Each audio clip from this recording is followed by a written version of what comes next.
Half প্যান্টটা খুলে আর একটা হাফ প্যান্ট পরাইয়া দিল। স্বামী ঘরের দরজার সামনে দাঁড়ায় দাঁড়ায় দেখে মা কত আদর করে কত ভালোবাসে। এবার মা ওই সন্তান রে বুকের মধ্যে নিয়ে মা আনন্দ করতেছে, মা ফুর্তি করতেছে। আমার স্বামী ঘরের ভিতরে ঢুইকা বিবিরে ডাক দিয়া বলে, বিবি এত আদর করো, সন্তান এত ভালোবাসো। এবার বিবি ডাক দিয়া বলে, এ স্বামী গো, আমি এই মুহূর্তে তোমারে ছাড়তে পারি, কিন্তু আমার সন্তান রে আমি ছাড়তে পারি না। সুবহানাল্লাহ জোরে বলেন। এবার এই কথা শোনার পর ওই ছেলেটা ভিতরে একটা চিন্তা ঢুকে গেল, আজকে আমার বিবি আমার সন্তানকে কত আদর করে কত ভালোবাসি। মনে হয় আমি যখন ছোট্ট ছিলাম আমার মাও তো আমার বাবাও তো আমার তেমনই আদর করছি। এবার ওই সন্তান চোখের পানি গুলো সেইরা সেইরা কাঁদে, কেঁদে কেঁদে একটা দৌড় মাইরা আমার ঘরের দরজার সামনে দাঁড়ায়। সন্তান দরজার মধ্যে শব্দ করে আর ডাক দেই, মা দরজা খোলো। মা ডাক দিয়া বলে, সন্তান 2 দিন আগে তুমি আমার এত মারছো,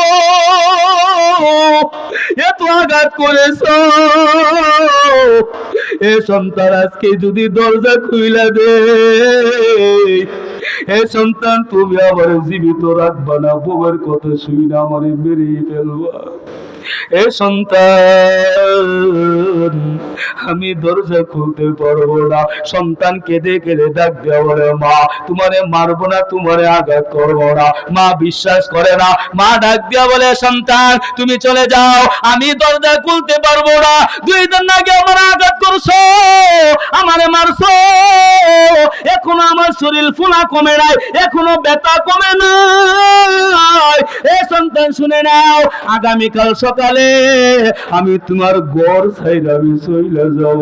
আমি কোনো মানুষের সামনে তুমি আমার সন্তানের পরিচয় দিব না। এ সন্তান তোমার খানাও খাবো না, তোমার বাড়িতেও থাকবো না। আগামীকাল সকালে তোমাদেরকে ছাইরা আমি নির্জন এলাকায় চইলা যাব। মা কেঁদে কেঁদে সন্তানের কথাগুলো বলার পর আবার সন্তান ডাক দিয়ে বলে, মা গো আজকে তোমার গায়ে আঘাত করার জন্য আমি আসি নাই রে মা, তুমি দরজা খুলো। আবার মা বয়ে বয়ে দরজাটা খুইলা দিল। খোলার পর সন্তান যখন ঘরের ভিতরে ঢুকলো, মার 2টা পায়ে জড়াইয়া মার কদমে পড়ে গেছে। আর সন্তান কেঁদে কেঁদে বলে, মা গো বিবির কথা শুনিয়ে তোমার গায়ে হাত তুলেছি। এ মা আমি রাত্রে ডিউটি শেষ করিয়া বাড়িতে আইসা দেখি আমার বিবি আমার সন্তান যে কত আদর করে কত ভালোবাসে। এ মা তুমি তো আমার আদর করছো, এ মা তুমি তো আমার জন্য কত কষ্ট করেছো। এ মা তোমার গায়ে হাত তুলেছি, এ মা তোমার পা ধরে ক্ষমা চাই। এ মা তুমি আমারে মাফ কইরা দাও, এ মা তুমি ক্ষমা কইরা দাও। মা এবার ডাক দিয়া বলে, সন্তান তুমি তো আমারে কোনো কষ্টই দাও না, আমি কি জন্য তোমারে ক্ষমা করব। এ সন্তান আমার মার বুকের মধ্যে তাড়াতাড়ি আয়। সন্তান রে এত কষ্ট দেওয়ার পরেও সন্তান রে বদদুয়া দেয় না। এ নবীর মা সন্তান নিয়ে বুকের মধ্যে জড়ায় নিল। জুড়ে বলেন আল্লাহু আকবার। আবার সন্তান ডাক দিয়া বলে, এ মা তোমার কাছে মাপ চাই, তোমার কাছে ক্ষমা চাই। এ মা তুমি আমারে মাফ কইরা দাও, মাফ কইরা দাও। মা ডাক দিয়া বলে, এ সন্তান সন্তান, এখন বিবাহ কইরা এখন একটা সন্তান হইছে, এখন তুমি বুঝতে পারছো মা বাবা কত কষ্ট করে সন্তানের জন্য। এই যুবক ভাই ও বৃদ্ধ বাবারা, এই ফুলবাড়ির যুবক ভাইরা, এই কষ্টগুলো তো আপনার আমার মা আমাদের জন্য তো করেছেন। এই জন্য মায়ের নবী বলেন হুমা জান্নাতুকা হুমা নারুকা। এ উম্মত শুনে নাও, তোমার মা বাবাই তোমার জন্য জান্নাত, আবার তোমার মা বাবা তোমার জন্য জাহান্নাম। কে বলছেন? রাসূল বলছেন। কে বলছেন? হুমা জান্নাতুকা হুমা নারুকা। রাসূল বলতেছেন হে সন্তান, তোমার মা বাবাই তোমার জান্নাত, আবার মা বাবাই তোমার জাহান্নাম। মা বাবা তোমার জান্নাত কেমনে হবে? যদি মা বাবার সাথে সৎ আচরণ করো, মা বাবার সাথে যদি ভালো আচরণ করো, মা বাবার হুকুম মতো যদি চলো। এ যুবক ভাই, তোমার মা যদি বাজারের ব্যবসার নদীও হয়, এ নবীর উম্মত বাংলাদেশের ভিতরে সব থেকে বেশি যদি তোমার মা হয়, তারপরেও তোমার মা সামনে আঙ্গুল তুলে কথা বলার অধিকার তোমার আল্লাহ দেয় নাই। জুড়ে বলেন ঠিক না? মা বাবা যতই খারাপ হোক না কেন, মা বাবা যতই খারাপই করুক না কেন, তোমার অধিকার নাই কিছু বলার। সেটা আল্লাহ বুঝবে, আল্লাহ মাফ করবে কিনা সেটা আল্লাহ জানে, কিন্তু তোমারে বেয়াদবি করার অনুমতি আল্লাহ তাআলা দেয় নাই। এই জন্য সন্তান, ওই মা বাবারে কষ্ট দিও না। এই ময়দানে যেই যুবক ভাইয়েরা বৃদ্ধ বাবারা আছেন, অনেকের মা বাবা মারা গেছে, কবরে চলে গেছে, আর অনেকের মা বাবা দুনিয়াতে জীবিত আছে।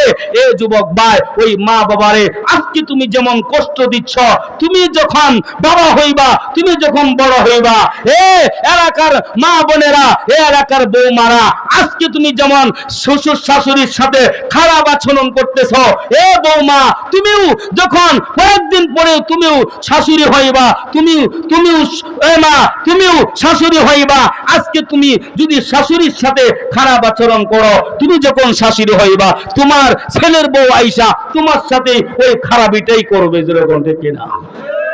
তুমি যতটুকু করবা, তোমার বউ, তোমার ছেলের বউ আইসা তোমার সাথে তেমন ব্যবহারটাই করবে। অনেক বৌমা আছে শ্বশুর শাশুড়িরে দেখতেই পারে না, দেখতে তো পারেই না, নামাজ পড়ে দোয়া করে আল্লাহ তাড়াতাড়ি আমার শ্বশুরটারে আল্লাহ দুনিয়া থেকে বিদায় করে নেও। এটা যন্ত্রণা, আর ভালো লাগে না। আমার শাশুড়ি যন্ত্রণা, কচরা পায়খানা বৃদ্ধ হয়ে গেছে, তো এগুলো পরিষ্কার করতে আর ভালো লাগে না। এই জন্য সন্তান আজকে সেই মা বাবারে ছোট্ট করে রাখে, আর সন্তান এসি ওয়ালা বিল্ডিং করে থাকে। এমন আছে না নাই? এই সন্তান আজকে তুমি বড় হইয়া সরকারি চাকরি কইরা ফ্ল্যাটের মধ্যে ফ্ল্যাট নিয়ে তুমি আরামে ঢাকা শহরে চাকরি করো, আরামে খাও, কিন্তু গ্রামগঞ্জে তোমার মা বাবা কত কষ্টে আছে, কি দুঃখে আছে, এ সন্তান তুমি কোনো খবর নাও না। এ সন্তান তুমি খবর নাও না, ওই মা বাবার খরচ তুমি দাও না, ওই মা বাবার জামা কাপড় দাও না, মা বাবার খোঁজ খবর নাও না, শ্রদ্ধা করো না।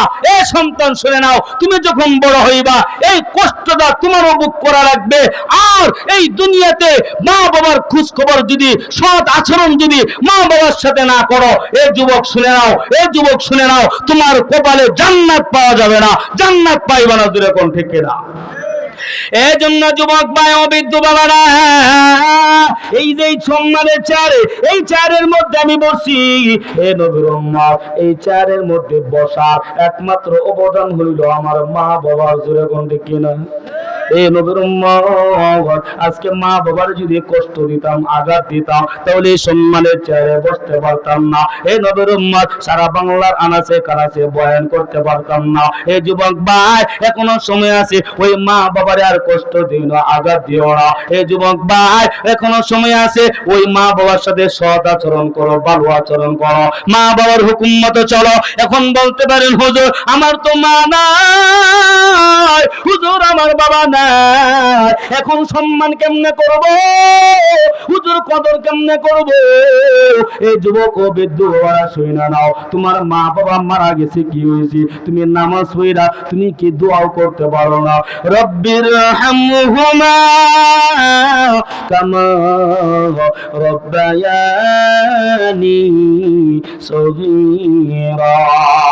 এই সন্তান নামাজ পড়ে না, এই সন্তান তুমি মা বাবার জন্য কি দোয়াও করতে পারো না? এই যুবক ভাই, ওই মা বাবা কবরের সামনে দাঁড়াইয়া কবরটাকে একটু জিয়ারত করতে পারো না? ওই যে বয়ানের শুরু দিয়া বলেছিলাম, এই দুনিয়াতে যার মা নাই বাবা নাই, মা বাবার কবরের সামনে দাঁড়াইয়া যদি একটা আমল করতে পারে,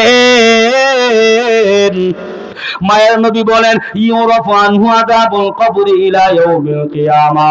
মায়ের নবী রাহমাতুল লিল আলামিন বলে, এ উম্মাহ শুনে নাও, মা বাবার কবরের সামনে দাঁড়াইয়া একটা আমল যদি করতে পারো, এ উম্মাহ শুনে নাও, তোমার মা বাবার কবরের আযাব আল্লাহ তাআলা কিয়ামত পর্যন্ত আল্লাহ হারাম করে দিবে। জুড়ে বলেন না সুবহানাল্লাহ। খারাপ লাগতেছে? এ কষ্ট হইতেছে? মুনাজাত দিয়ে দেই নাকি? চলবে? আরো চলবে? আল্লাহ কবুল করুন, সকলে বলেন আমিন। একটা আমল যদি মা বাবার কবরের সামনে দাঁড়া করতে পারেন, মায়ের নবী বলেন ইউরাফু আনহু আযাবুল কবরি ইলা ইয়াউমিল কিয়ামা। এ উম্মাহ শুনে নাও, তোমার মা বাবার কবরের আযাব আল্লাহ তাআলা কিয়ামত পর্যন্ত আরাম করে দিবে। আমলটা হইল, ভালো কইরা শুইনা নাও, এখন তোমরা জীবিত আছো, তোমাদের মা বাবা যাদের মারা গেছে, মা বাবার কবরের সামনে দাঁড়াইয়া যদি আমলটা করো, তুমি আমি যেই দিন মারা যাব, আমাদের মৃত্যুর পরে আমাদের সন্তান আমাদের কবরের সামনে দাঁড়াইয়া এই আমলটা করবে। আপনি আমি যদি মা বাবার জন্য যতটুকু করব, আপনার আমার মৃত্যুর পরেও আমাদের সন্তানও তেমনটাই করবে। জুড়ে বলেন দেখে না? তাহলে মুসলমান, প্রতি শুক্রবার, প্রতিদিন না, প্রতি শুক্রবার সপ্তাহে একদিন আসরের নামাজ পড়া। কোন নামাজ? জুড়ে বলেন কোন নামাজ? আসরের নামাজ পড়া। প্রতি শুক্রবার যাদের মা বাবা মারা গেছে, আসরের নামাজ পড়া মা বাবার কবরের সামনে দাঁড়াইয়া সূরা ফাতিহা পড়বেন। কয়বার? আঙ্গুল কয়টা উঠছে? কথা কোন কয়টা? কয়টা উঠছে? চোখের পাওয়ার দিয়ে ঠিকই আছে চোখ। হ্যাঁ, আরেকজনের কাছে সাইড দিয়া না, দুইটা দাদা। কয়টা উঠছে? এখন কয়টা? মা বাবার কবরের সামনে দাঁড়াইয়া সূরা ফাতিহা পড়বেন। কয়বার? আর সূরা ইখলাস কয়বার? 3 বার।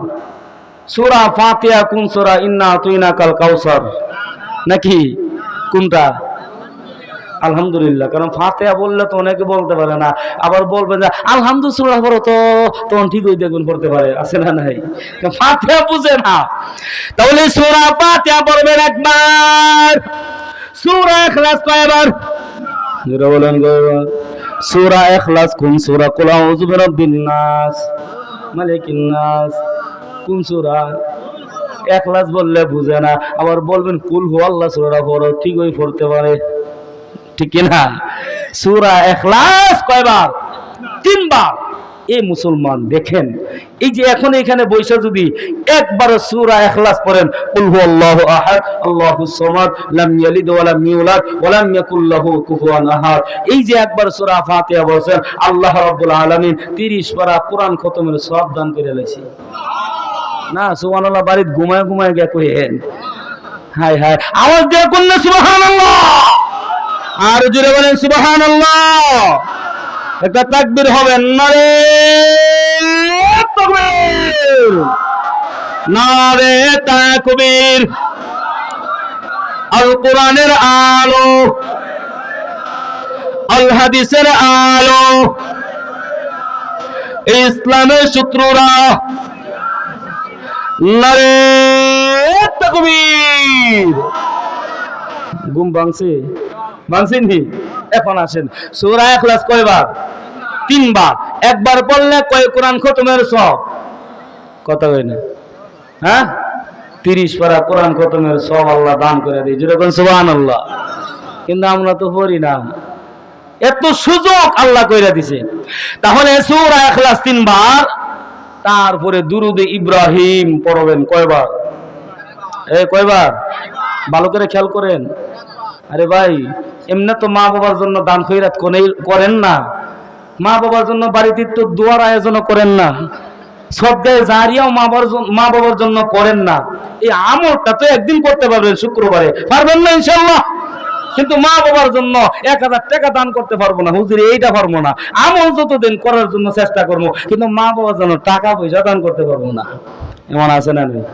অথচ মা বাবা তোমার ঘর বাড়ি জমি জমা সব দিয়া গেছে, লক্ষ লক্ষ টাকা পয়সা সম্পদ দিয়া গেছে। আজকে ওই মা বাবার জন্য 10টা টাকা তুমি দান করো না, আল্লাহর রাস্তায় দান করতে চাও না, আর তোমার মা বাবা কবরে শুয়ে রইছে। এ নবীর উম্মত, এ নবীর উম্মত,